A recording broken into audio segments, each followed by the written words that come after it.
பாலாறு தடுப்பணை பிரச்சினையில் முதலமைச்சர் ஜெயலலிதா ஆந்திர மாநில முதலமைச்சர் சந்திரபாபுவை சந்தித்து பேச்சுவார்த்தை நடத்த வேண்டும் என மதிமுக பொதுச் செயலாளர் வைகோ வலியுறுத்தியுள்ளார்.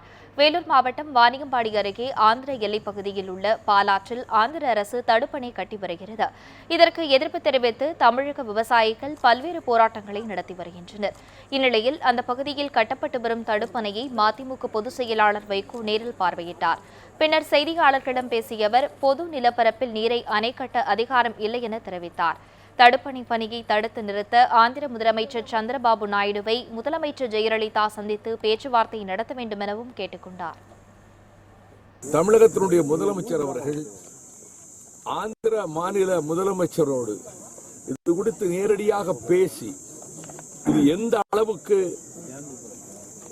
லட்சக்கணக்கான விவசாய குடும்பங்களை பாதிக்கிறது, ஒப்பந்த ஷரத்துக்களுக்கு விரோதமாக இந்த நடவடிக்கை மிகவும் அநீதியானது என்பதை வலியுறுத்தி உயர்த்தப்பட்ட அணைமட்ட உயரத்தை மீண்டும் அகற்றுவதற்கான முடிவுக்கு கொண்டு வருவதற்கு முயல வேண்டும்.